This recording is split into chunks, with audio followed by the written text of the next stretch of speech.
Hallo bei Michas Bastelstunde. Heute machen wir mal was ganz anderes. Im Secondhand Modellbahn-Shop meines Vertrauens fand ich heute diesen Bausatz im Retro-Design verpackt. Das nennt sich Bauhütte oder englisch Shanty oder französisch Baraque.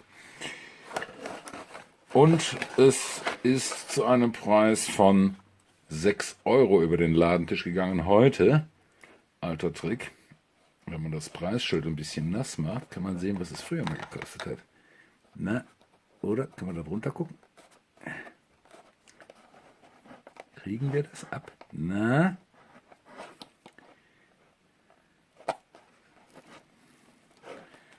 Ah, 6,90 war der alte Preis. Vermutlich deutsche Mark.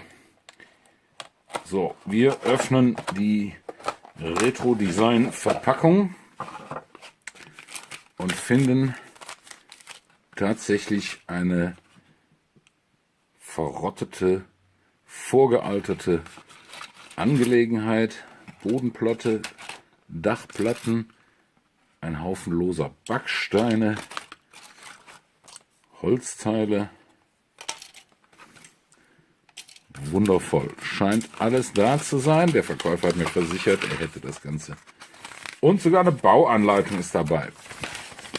Hervorragend. Was wir mit dem Ding anstellen, überlegen wir uns dann noch. Jetzt bin ich noch gespannt, was sich in diesem Papiertütchen findet, das dabei gepackt war. Auch wie niedlich Kleinteile. Das ist vermutlich das Ofenrohr, ein Treppchen und eine Tür.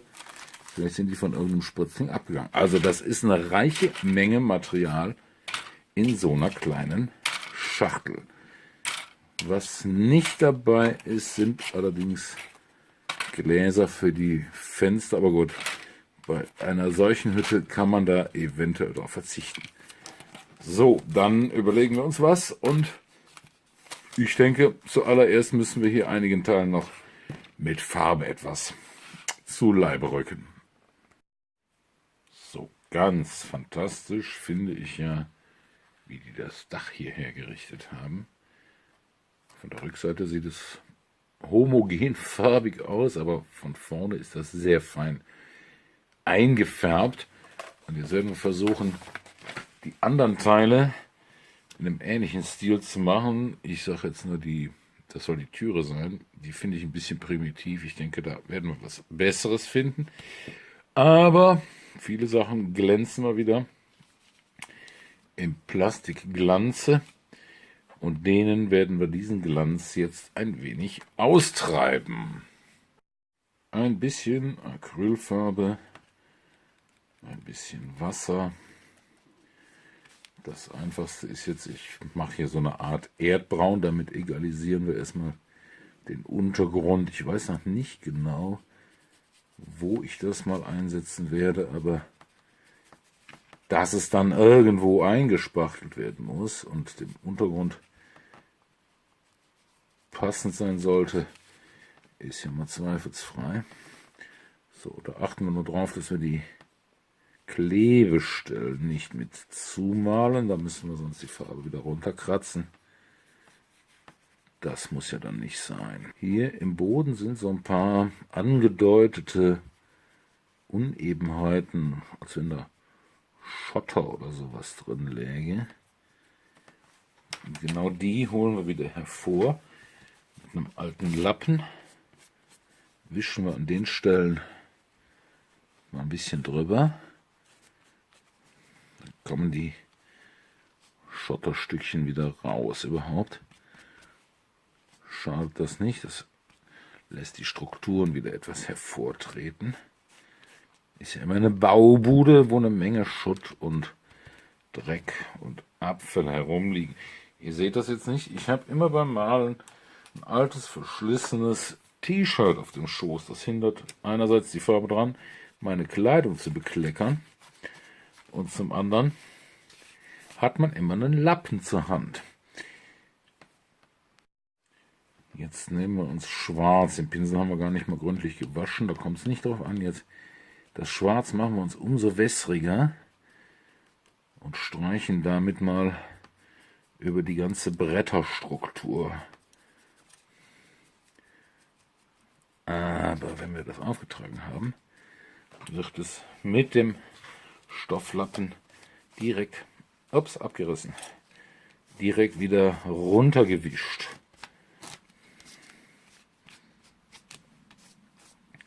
Mit dem Effekt, dass die schwarze Farbe in den Vertiefungen stehen bleibt. Hier sieht man, wie das wirkt. Die Highlights oben, die holen wir später noch mit einer hellen Farbe hervor. Hier wird jetzt einfach nur der Sache Tiefe gegeben.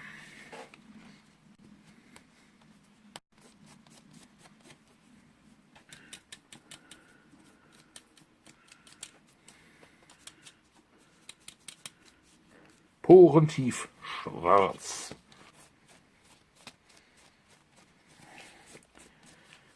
So, die Fensterläden, die dazugehören, kriegen gleich dieselbe Behandlung.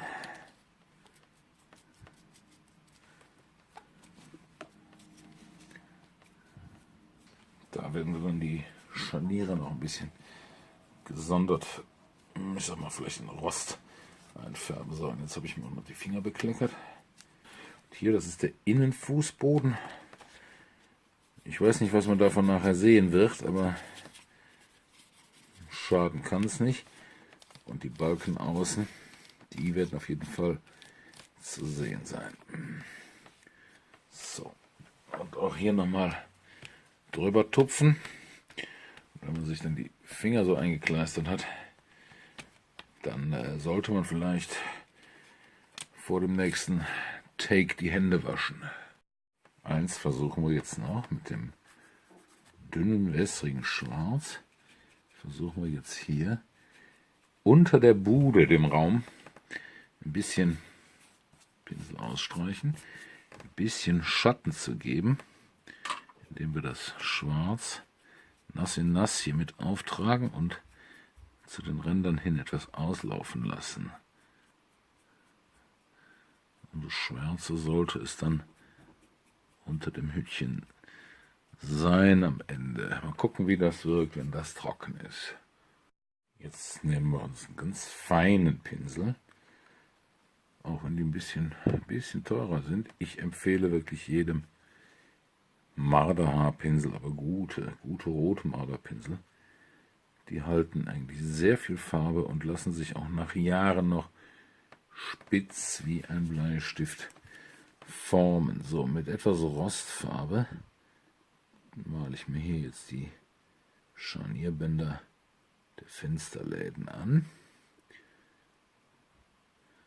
Können wir gucken, ob wir nachher noch einen abblätternden Lack da drauf darstellen wollen, aber das geht ja dann doch sehr ins Detail. Ich habe übrigens mal nachgeguckt, dieser Bausatz, den ich heute quasi vom Wühltisch für 6 € weggenommen habe, der ist tatsächlich noch zu haben im Handel, aber dann kostet er mindestens 15 bis 18, manchmal noch zusätzlich mit Versand. Da ist man ganz schnell 20 € los für die Kiste. So, jetzt suchen wir uns hier auf unserer Bretterwand also ein paar herausragende Bretter raus und malen die auch in einer anderen Farbe an. Damit können wir nachher den Eindruck erwecken, dass es sich wirklich um einzelne Bretter handelt, die da zusammengezimmert, zusammengesucht wurden. Und wenn die Farbe jetzt nicht überall gleichmäßig deckt, ist das nur umso besser. So entstehen nämlich jetzt ganz automatisch verschiedene Farbtöne. Wir können gleich auch nochmal mit einer ganz anderen Farbe dran gehen. Braucht das gar nicht deckend zu machen. Da spricht man jetzt von Lasiertechnik. Wenn die Farbe so dünn ist, dass sie schon wieder durchscheint. Hier, da sind ein paar schöne Stellen. Über dem Fenster, wo so lose Bretter quer drüber genagelt worden sind. Das ist es doch. So, der nächste Ton nennt sich Erdfarbe. Und auch damit picken wir jetzt ein paar Einzelbretter heraus. Da ist, der Stelle, da ist so eine Art Abschlussblech, da soll wohl das Ofenrohr rauskommen. Das sollte man dann auch entsprechend schwärzlich anmalen. Die Bretterwände wirken jetzt schon viel, viel schöner. Für meinen Geschmack vielleicht noch ein bisschen zu knallig. Ich habe hier Pigmentpulver, so eine helle Staubfarbe. Das ist so ein unbestimmtes Gelb, Grün, Grau. Damit überziehen wir die jetzt ein bisschen.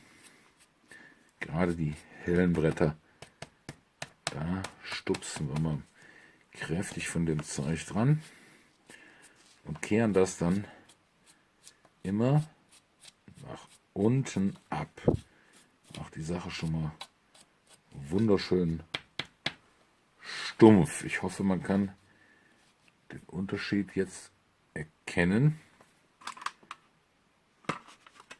Das sieht schon nicht mehr so grell aus, wenn man bei diesen Erd- und Rost- und Holztönen überhaupt von grell sprechen kann. Nach diesem Einstäuben am besten immer die Unterlage vertauschen gegen eine frische, denn das Zeug färbt wie die Pest. Das ist pures Farbpigment.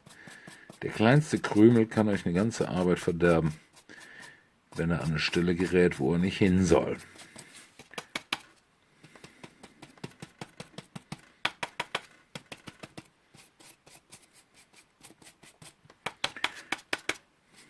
So, als nächstes gehen wir aber nochmal mit einer flüssigen Farbe dran, denn jetzt müssen wir das Ganze noch ein bisschen granieren. Vor dem Zusammenbau empfiehlt es sich, die Fenster einzukleben. Ich habe die auch mal mit so ein bisschen Erdbraun überzogen. Auch von der Rückseite, das verhindert im Zweifelsfalle auch ein bisschen das Durchscheinen von Licht, aber da kommt es auch auf den Versuch an.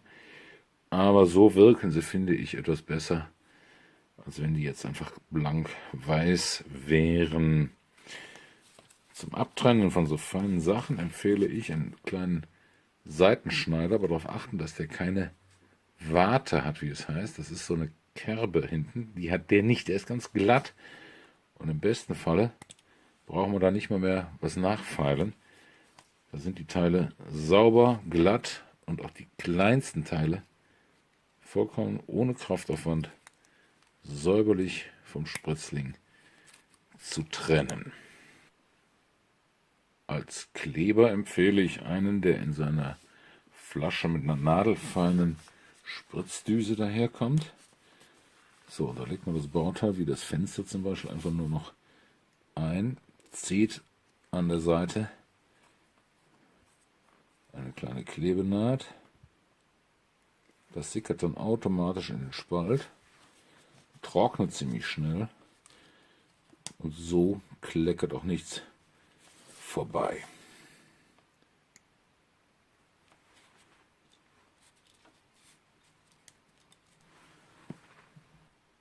Und wenn ich so ein Teil dann fertig bestückt habe, schön gerade rücken, drehen wir es nochmal um, drücken wir fest auf die Unterlage, damit das richtig sitzt, damit die Fensterläden richtig Halt finden. Kratzen wir noch ein bisschen die Farbe wieder auf an den Stellen, wo die kleben sollen. Denn dieser Klebstoff wirkt auf sozusagen Verschweißbasis. Der löst die Teile an, wenn das Lösemittel abgelüftet hat. Dann sind die Teile sozusagen eins geworden. Ups, hoffentlich kriegen wir den da zum Halten auf diesem schrägen Bräten. Das Anmalen hätten wir uns da jetzt eigentlich sparen können. In der Bauanleitung steht, man soll sie nicht gerade ankleben. Also alle schief finde ich jetzt nicht so lustig, aber noch so einen, den können wir mal ein bisschen schief. So, gut ablüften lassen das Ganze. Nach 10 Minuten oder so sollte der Kleber einigermaßen so weit getrocknet sein, dass da nichts mehr abfällt. Und jetzt nehmen wir einen Hauch, aber wirklich nur einen Hauch von weißer Farbe, ganz egal, was das für Farbe ist. Es darf sowieso kaum was auf dem Pinsel sein und streichen damit jetzt nur ganz locker mal über die Bretter und alles. Fast keine Farbe. One hair and some air. Mit dem Finger verreiben, wenn es zu viel wird.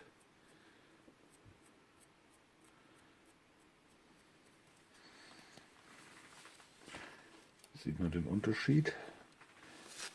Das ist nicht etwa ein feuchter Reflex, das ist diese blassere Färbung, die wir erzielen wollen.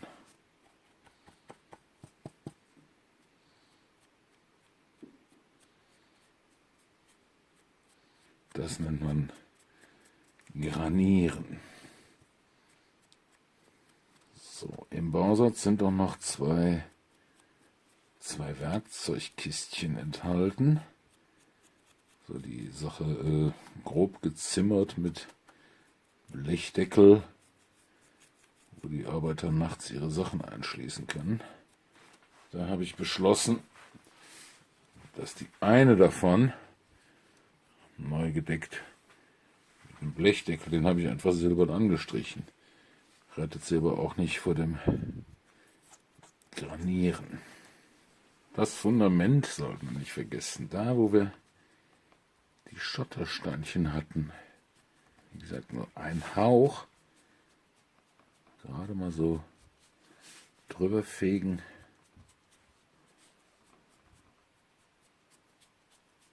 Die Sockelfundamente haben wir auch schon angebracht. Die haben auch ihre Granierung gekriegt und sehen dadurch richtig schön verwittert aus. Bei der Bodenplatte müssen wir bedenken, dass die nachher frei in der Luft schwebt sozusagen. Die kommt auf diese Sockel. Und mit der Taschenlampe kann ich zeigen, dass das Ding dünn wie Papier ist. Das scheint ein bisschen durch. Also je nachdem, welche Art von Beleuchtung da eingebaut wird, ist es vielleicht geraten, das Ding an der Unterseite auch noch einzuschwärzen. Kommt auf den Versuch an. Probieren wir. Ich hatte am Anfang gesagt, dass mir diese Tür aus dem Bausatz nicht gefällt. Deswegen zeige ich jetzt nochmal, wie man sich eine Echtholztür basteln kann. Die habe ich hier mal ungefähr die Größe mit ein bisschen Übermaß angerissen. Jetzt nehmen wir uns einen ganz scharf gespitzten schwarzen Buntstift und ziehen da nur ein paar Linien drauf und mit einem weißen Buntstift auch ein paar Linien. Und da, Größe nochmal, wo die Tür zu Ende ist, an der einen Seite und an der anderen Seite dagegen in schwarz. So, ganz fein kann man es machen, wenn man jetzt hier einen Hauch schwarz noch die Maserung aufträgt. Dann sieht das nämlich aus, als wären es Einzelbretter und vielleicht eine Art Türklinke, die eine oder andere Schraube. So, das schneiden wir jetzt entlang der großen Linie aus. Vorsichtig beim Querzerfaser schneiden. Das soll nicht splittern, da ganz langsam und vorsichtig. Das war das. Und die kleben wir uns jetzt mit zum Beispiel ein bisschen alles Kleber da hinein. Wenn sie zu groß geraten ist, können wir sie noch ein bisschen kürzen. Aber die sieht doch schon besser aus. Ja, die ist unten zu lang. Aber die sieht besser aus als die andere. So sieht das dann aus. Und für die Beleuchtung habe ich da schon mal unten in der Ecke ein kleines Loch gebohrt, wo wir einen Draht durchführen können. Und als kleine Hilfe ein Rest von einem Spritzlingsast. Der ist aus Polystyrol, lässt sich also wieder mit dem Kleber gut verarbeiten. Den kleben wir uns quasi wie ein Giebelbalken da rein und können da an jeder beliebigen Stelle zum Beispiel eine LED ankleben. Und so sieht unsere fertige Hütte dann aus, wenn man sie auf den Sockel setzt. Und auch das Nachtdesign ist offensichtlich ganz brauchbar.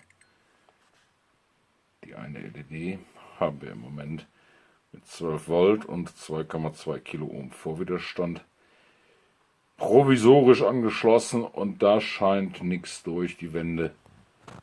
Ich denke,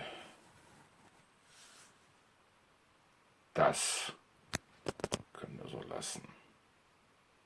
Viel Spaß beim Nachbauen und wie immer danke fürs Zusehen.